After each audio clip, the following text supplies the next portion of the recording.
Hello, I'm Bonita Simmons, and I serve as the Chief Executive Officer for Tried by Fire, Inc. Our project is my sister's house. I'm standing here right now because of this woman, Miss Mary Davenport. I've never met her, but she, like me, thought that everyone deserves a place to lay their head. And so I would like to invite you in to my sister's house. Come on.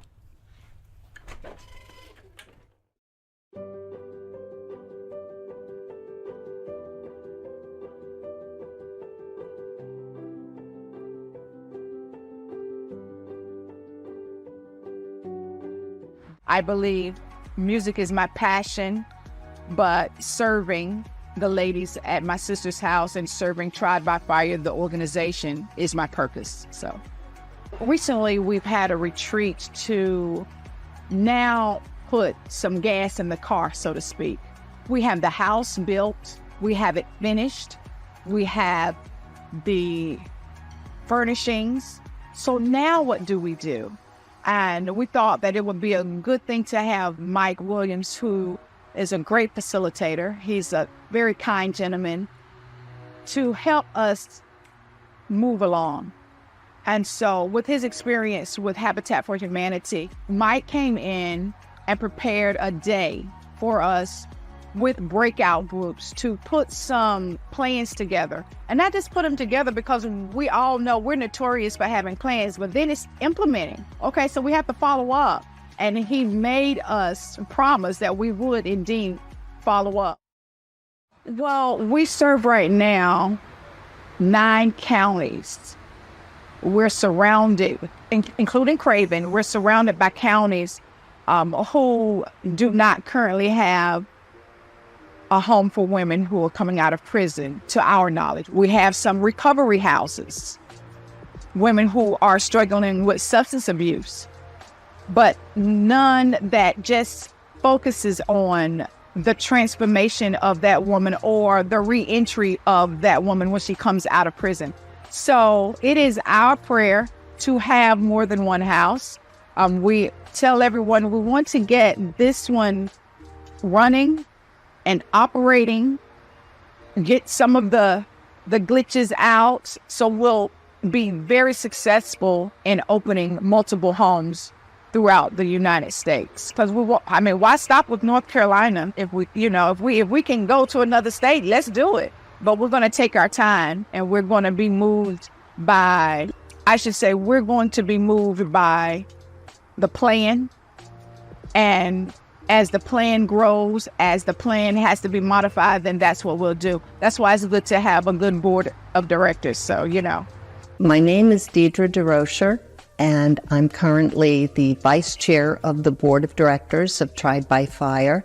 And I have been the volunteer coordinator and primary grant writer since 2019, when I became involved with Bonita and this project. Okay, I'm Dan Lawson. I'm the president of Tried by Fire. Also serve as chairman of the board. And my role in building the house involved trying to secure grant funding for our construction and also for furnishing the house. And the thing that is exceptional is that the entire house and all of its contents have been fully paid for. And that just doesn't happen in the nonprofit world. So that has been very gratifying. The way that this project has been for me has been life-changing. But that's also because of meeting Bonita. She is a force unto herself, and she has inspired me about this project. And then the community involvement, the community support. Whenever we had a open house event, the people that showed up, and other agencies like law enforcement that came out to show that they were very interested in what we were doing and that they were standing ready to support what we were doing. That just makes you feel real good. There's a song that says, the songwriter says, if I can help somebody as I pass along the way, then my living would have not been in vain. That's the kind of warm and fuzzy feeling I get from this project. I'm Robert Brock. I am kind of an administrator. I'm going to say kind of an administrator. I'm the administrator / road manager for Bonita Simmons as well. And what it means to me, my sister's house means to me is, for one, I love the fact that this was a vision that God gave her over 20 years ago, and she stuck to it. And to see something that God gives you and it comes to fruition is amazing, that she didn't take down and give in on the dream that will be able to be a blessing to other people. So that means a lot to me in regards to, it gives you hope. For one, that when God gives you a dream, doesn't matter how long it takes. If he gave it to you, it'll come to pass. But the dream also impacts other people. So to see the house built now and to see what it means to the people in the community, just really lets you know that, God is true to his promises and that we're all connected, and keep hoping and keep your dreams alive. So we take a little bit of a shift here, and you can stop hearing from number 13 and hear from number 1. She's going to talk to you about the history of Tried by Fire. Okay. Good morning, everyone. Good morning. I'm very thankful that each of you all are here. I really am. When we talk about the history of Tried by Fire, we have to talk about my mom, my dad. They saw something in me in 1971 that said, she'll complete our family. Because in our introduction, I shared with you that I'm adopted. I'm 52 years old, and for all of those years, I've never been treated as an adopted kid. My mother and my father, when he was living, never said, she's our adopted child. It's always been, she's our daughter. And for those of you that never met my dad, a lot of people say, I act a lot like him.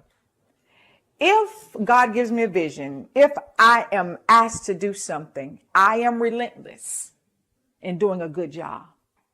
If I don't know how to do it, I'll find someone that can do it because I don't have all the skill sets. So in 1985, my dad knew that I loved singing, and he said, well, let's put together a little gospel group. Oh, wow. We sang everywhere. We sang, I don't know how many of you all remember the Cystic Fibrosis Telethon here in New Bern. For years we sang. We had the uniforms and all of that. And we sang throughout Eastern North Carolina. As I grew and the band members grew, they were older than I was. So life happened. They got married. Some had children. And I was still a youngin', so to speak, but still passionate about singing. And so I kept singing and I kept singing. And one day, my father, when he started his outreach ministry in Kinston, he said that he believed that I should sing in the prisons too. 2000, my father suggested that I start singing and sharing my gift in the prisons. Hadn't thought about it before. I'm like, okay, sure. And so we gone to several of the prisons here in North Carolina. And then one of my classmates invited me to Aliceville, Alabama. And she asked if I would do a concert there. And we actually did 2 concerts in one day at 2 camps. So I'm very drawn to the prison community. In fact, I had the ladies laughing. I said, ladies, I want you to always look at yourself and value yourself as beautiful and wonderful and smart and intelligent, because after all, you're in a gated community. And they just started laughing, yeah, we are in a gated community. That's what we did. We just went to the prison and was feeling kind of good about it. So, when you do something good, you feel good. But when I came out, that joy quickly turned to sorrow, because these women, they were writing me. When I got a letter from the prison, I'm thinking they were going to say, oh, you sounded good. Thank you for coming and all of that. When are you coming back?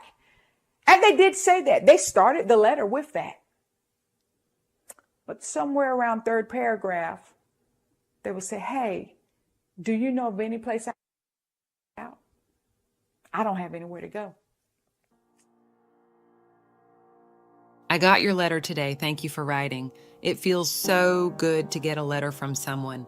I called my mother this month and she got mad because I call. She tells me to write, and I do write.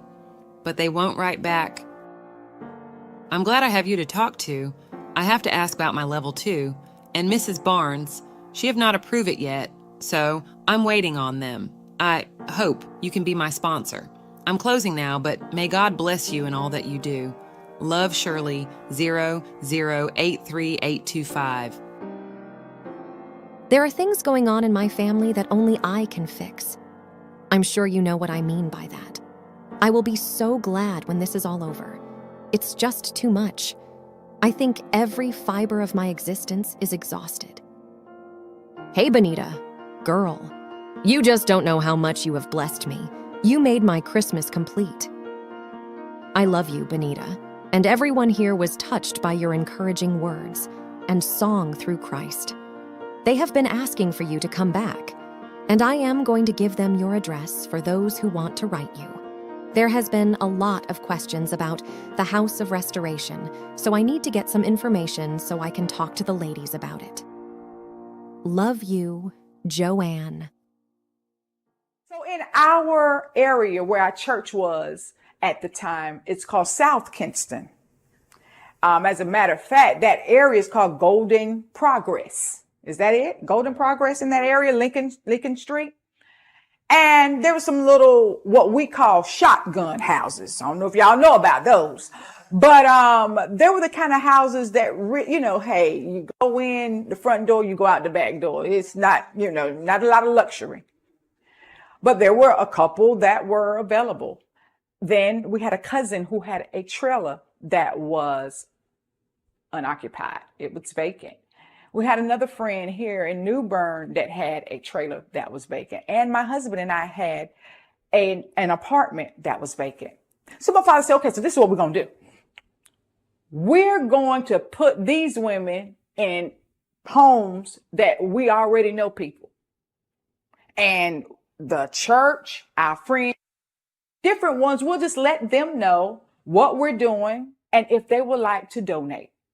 Sounded good to me. I'm like, okay, let's do it.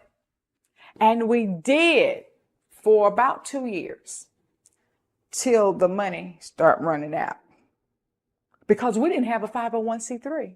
It was just from our heart. It was a part of our church ministry. So I began to put things in action to get the 501c3. Now, at this time, my dad had already died. He died in 2008. He didn't see what you're sitting in. But because he put it in me, just got to believe. He knew it would come to pass. Because like my father, I'm relentless. If I have to walk alone, it'll get done.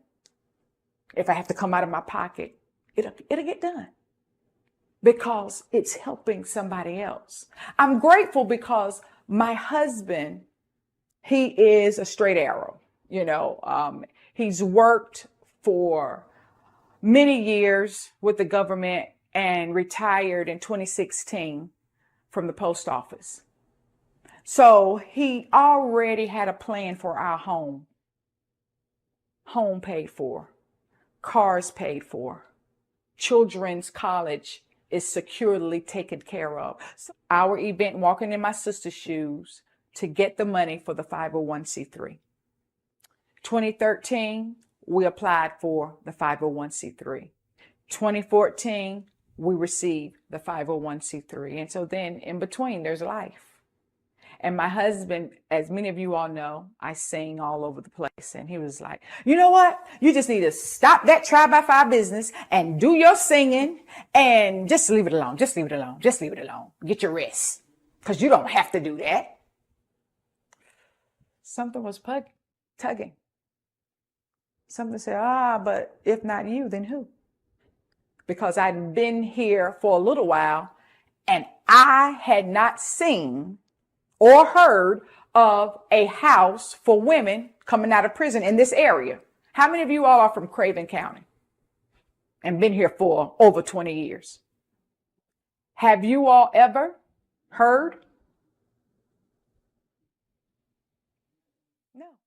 Rosa Burning. I am Bonita Simmons' mother. She wanted to fulfill the vision that my husband had started. And I thought it was a bit much, but Bonita, no, because she loves her father so that she wanted to make sure that the vision, that he started was fulfilled. And that's how it all, started with my husband. And I knew she could do it because that's the type of person Bonita is, which she make up her mind, to do something. She's going to do it, no matter what anyone say. So, there was times I was wishing that she would not take on such a big endeavor, but she did, and I'm thankful today that she did. It just blew my mind when I first saw the house and when I saw it coming together, because I was there from the beginning, and it didn't look like much. I said, it's not going to be able, to do all of this. But when you see the house today, every time I see it, like tears come in my eyes, because I know it was God. It's the God thing that, that he worked through Bonita. And that's the type of person that Bonita is. When she set out to do something, she does it. I'm not a native person of Craven County, but my family is. And when I did relocate here in 2017, I started working at Craven Community College as the Director of Community Workforce Readiness. And during that time, I was involved with the Craven Hamaco Reentry Council, where we work with those that are returning from prison and jail to help remove barriers so that they can thrive upon their return back into society.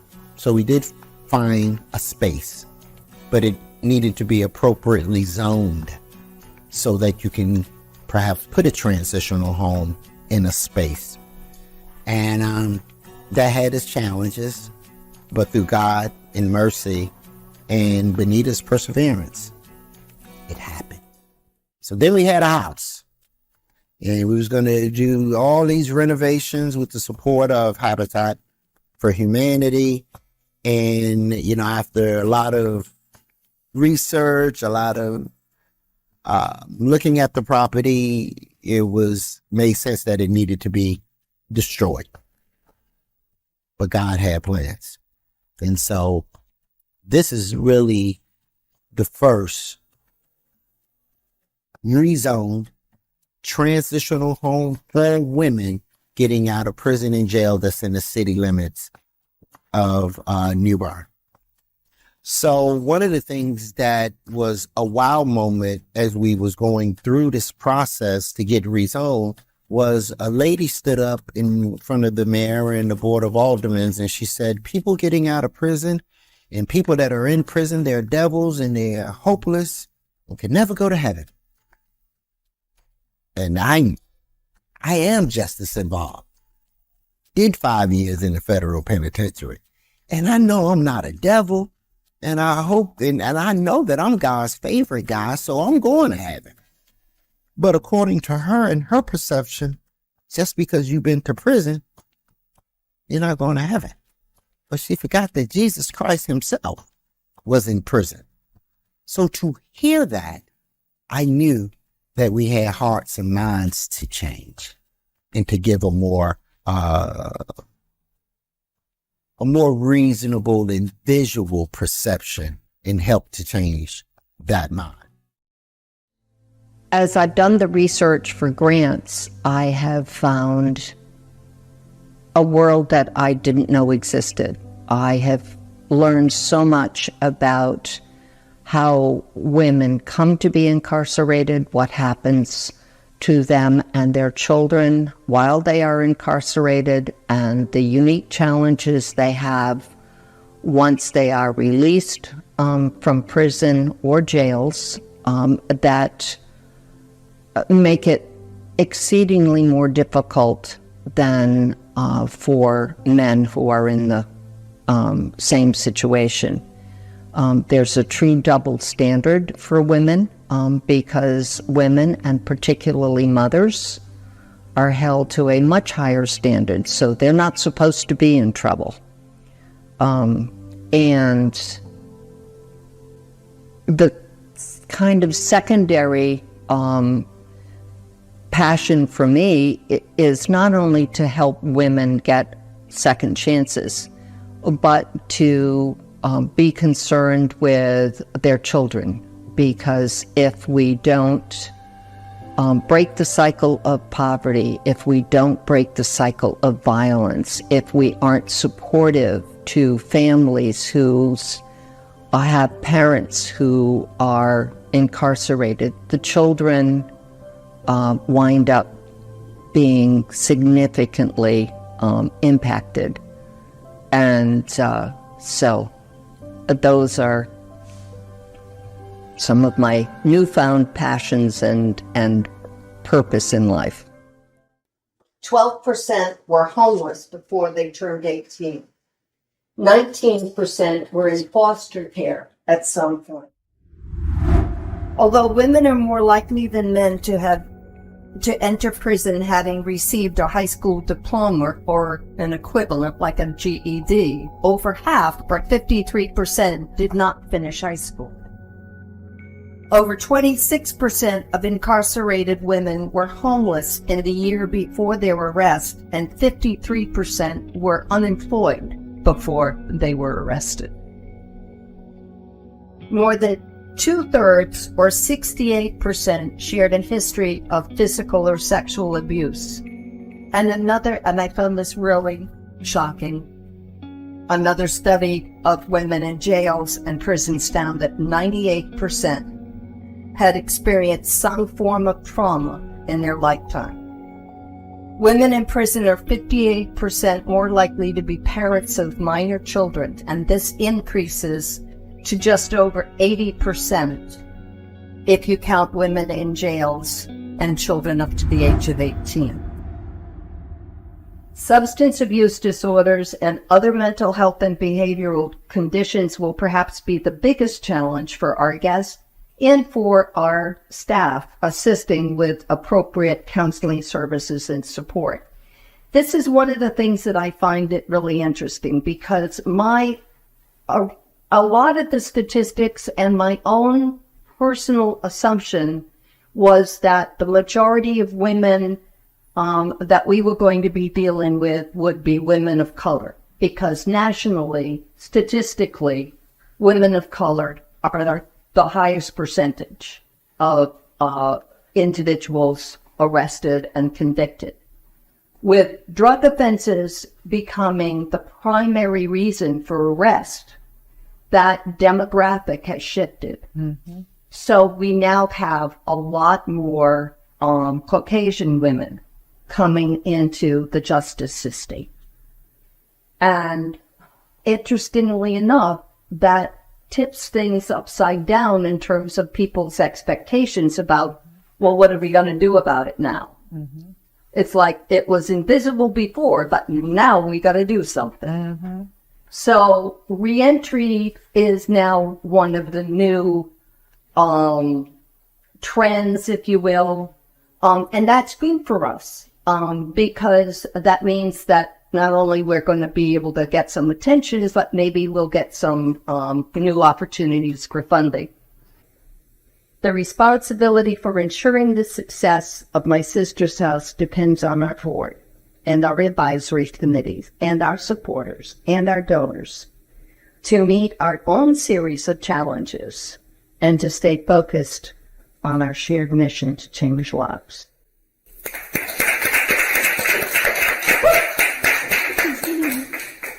One of our supporters is Mr. Midget, and he represents a wonderful group in New Bern called Random Acts of Kindness. And Random Acts of Kindness have been just that. They have supported Tried by Fire and our project, My Sister's House, with various acts and random acts of kindness, supporting us financially, teaching us about networking in our city, having lasting relationships. That was one of the things that my father was very, very key on, and that is building relationships. I don't want to just meet you and we seal a deal and then later on there's nothing. I want to be able to have a relationship with you, build on that, and if you need me, you know that you can call, and vice versa. So Mr. Midget is a real solid man, and I'm very grateful. Our organization is very grateful to him and Random Acts of Kindness for their support of Tried by Fire. I'm from Pamlico County. I live in Grantsboro, but I worked in New Bern at Stubbs Purdue Law Firm. Long story short, I met Bonita because we helped a lady named Juliet Rogers, which was the director of RCS at the time. And she came to us and we helped her. And I guess she told Bonita that you need to go meet Angelo. And so Bonita called me on the phone, so I invited her to our fellowship meet from 8:30 to 10 o'clock. And it's from all different churches, from the Catholic Church, Presbyterian, Methodist, Baptist. We meet, have our Bible study. And we meet from 8:30 to 10. We used to meet at Captain Ratty's, and we have breakfast buffet. We feed, it don't cost nobody nothing. We have different guests to come in and give their spiel why they need help. And we have different ones to come in. And Bonita came and she introduced herself about Tried by Fire. And I think we was the first one to really get on board with her. Buzzy Stubbs, our owner and president, he have a room called Buzzy. You probably seen upstairs, so Buzzy Stubbs room. And we always donate to her. We give her a check. She comes to us. We always donate. And she speak highly of them. She said, thank you for y'all. Thank you for y'all. What I believe is that everyone should have access to a second chance. And it's a fundamental right that should be available to everyone that have, because once you pay your debts, everybody that go in and you change. I can remember when I was 16, 17, 18, and you mature, the things that you done when you were 16, maybe you didn't go to jail for, but it wasn't all good things. And you matured out of it and you had a chance because maybe God spared you. I mean, I can't say they were bad, but some things wasn't good. Some things I regret that I done when I was 16 years old. And I think everybody should have a second chance in life. And some people, you can't be punished because we need people back in our society to work. For the simple reason, we still have vultures out there. And you take a person, I don't care, male or female, you let them out of jail and say, all right, it's it. It's almost like having a kid. And then 3 years old, you go, hey, hello to the world. You almost treat them like an animal effect. But in order to keep them out of it, give them a purpose. Right here, we give a purpose and say, this is what you can do. And it keep the people come around and say, I give you $20, I'll make you special women prisoners. And people want to eat. They want to have money. I mean, it's a natural thing. And this right here give them a sense of pride. And when I use that word pride, I always like this word pride. And it's an acronym. I always go, pride is, the P stand for personal, the R stand for responsibility, the I is in, and the D is daily, and it is effort. Personal responsibility and daily effort. So all you got to do, wake up every morning and say, pride. And it give them a sense of pride and a purpose that you don't have to have this guy come to you and you know, and most time they beat him up and whatever, and then he owns you. And people, I think when a lot of people get out of jail, they say, I don't want to come back here. I'm going to have a better life. A lot of them is mothers. And I think this is great. This is great.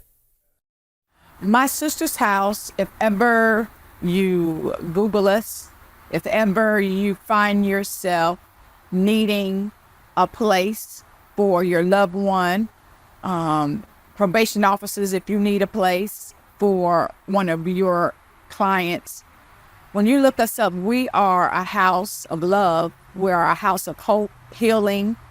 We are a house of more than one chance.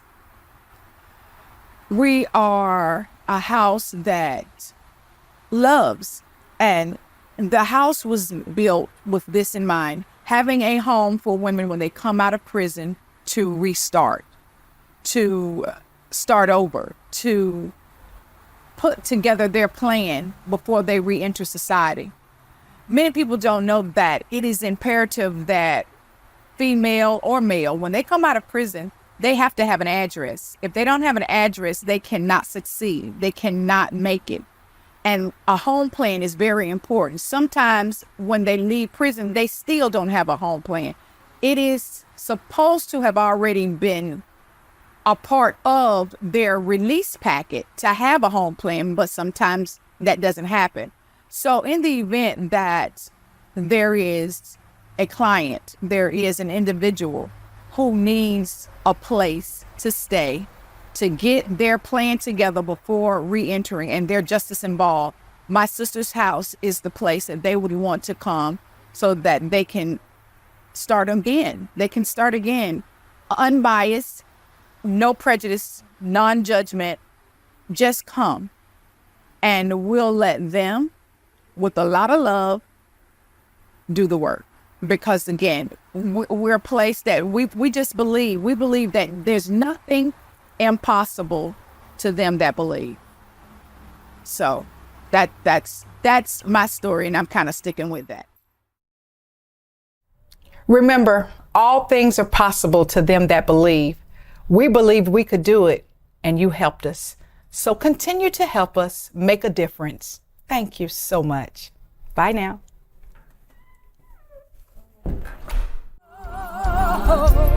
Only God. Only God. Only God. You ask me how I know. Only God. Only God. Only God. Only God.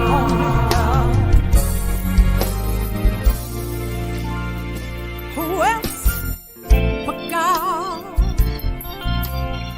can make the doctor shake their head? Woo! Hallelujah. Who else but him?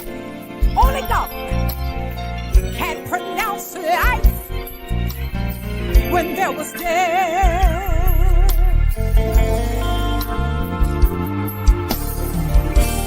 Only God can create the miracle. Only God can solve the mystery. Only God. Only God. Only God. You ask me how I know, because He did it for me. Only God. Only God. Only God. Only God. Let me prove it to you. Who else can save you? Only God. Who else can deliver you? Only God. He is the chief cornerstone. Hallelujah. God. He promised never to leave you alone. Oh,